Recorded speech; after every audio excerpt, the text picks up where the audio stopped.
नमस्कार दोस्तों, हमारी आज की कहानी है भगवान विष्णु और उनके भक्त। तो चलो बिना देरी करते हैं शुरू अपनी कहानी। एक बार एक राजा ने यह फैसला लिया कि वह प्रतिदिन 100 अंधे लोगों को खीर खिलाया करेगा। एक दिन खीर वाले दूध में सांप ने मुंह डाला और दूध में विष डाल दिया और जहरीली खीर को खाकर 100 के 100 अंधे व्यक्ति मर गए। राजा बहुत परेशान हुआ कि मुझे 100 आदमियों की हत्या का पाप लगेगा। राजा परेशानी की हालत में अपने राज्य को छोड़कर जंगलों में भक्ति करने के लिए चल पड़ा ताकि इस पाप की माफ़ी मिल सके। रास्ते में एक गांव आया। राजा ने चौपाल में बैठे लोगों से पूछा कि क्या इस गांव में कोई भक्ति भाव वाला परिवार है ताकि उसके घर रात काटी जा सके। चौपाल में बैठे लोगों ने बताया कि इस गांव में 2 बहन भाई रहते हैं जो भगवान विष्णु की खूब बंदगी ईश्वरीय आराधना करते हैं। राजा उनके घर रात ठहर गया। सुबह जब राजा उठा तो लड़की ध्यान पर बैठी हुई थी। इससे पहले लड़की का रूटीन था कि वह दिन निकलने से पहले ही ध्यान से उठ जाती थी और नाश्ता तैयार करती थी। लेकिन उस दिन वह लड़की बहुत देर तक ध्यान पर बैठी रही। जब लड़की ध्यान से उठी तो उसके भाई ने कहा कि बहन, तू इतना लेट उठी है, अपने घर मुसाफिर आया हुआ है, इसने नाश्ता करके दूर जाना है, तुझे ध्यान से जल्दी उठना चाहिए था।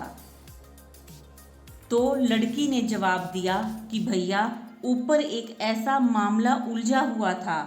धर्मराज भगवान विष्णु को किसी उलझन भरी स्थिति पर कोई फैसला लेना था और मैं वो फैसला सुनने के लिए रुक गई थी, इसलिए देर तक बैठी रही ध्यान पर।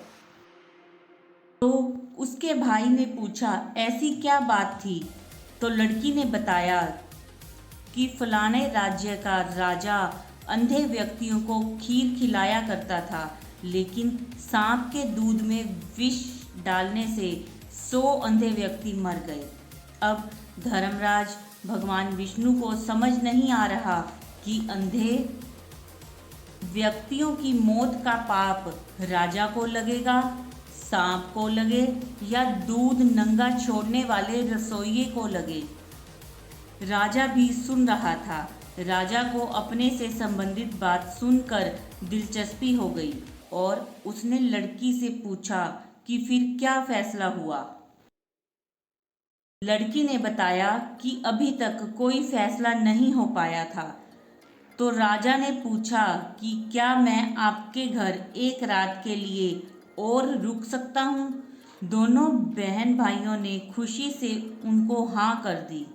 राजा अगले दिन के लिए रुक गया, लेकिन चौपाल में बैठे लोग दिन भर यही चर्चा करते रहे कि कल जो व्यक्ति हमारे गांव में एक रात रुकने के लिए आया था और कोई भक्ति भाव वाला घर पूछ रहा था, उसकी भक्ति का नाटक तो सामने आ गया।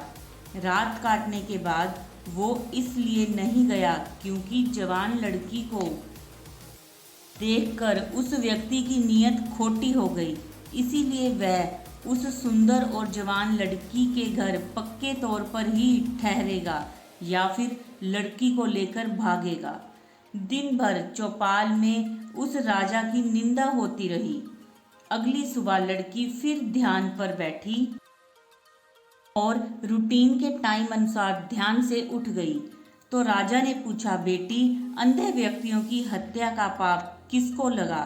तो लड़की ने बताया, वह पाप तो हमारे गांव के चौपाल में बैठने वाले लोग बांट कर ले गए।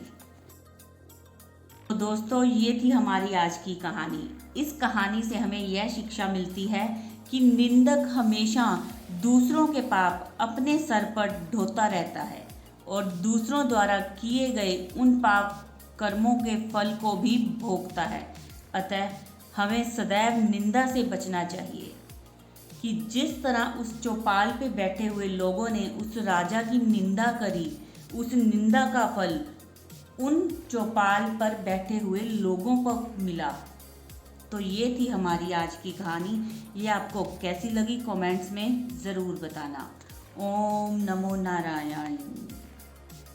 दोस्तों, गुरुवार का दिन भगवान विष्णु को समर्पित है। इस दिन भगवान विष्णु की सच्चे दिल से पूजा अर्चना की जाए तो जीवन की सभी समस्याएं दूर हो जाती हैं। घर में धन की कमी कभी नहीं रहती। और अगर आपको हमारी कहानी अच्छी लगी तो कमेंट्स में ओम नमो नारायण ज़रूर लिखना। धन्यवाद।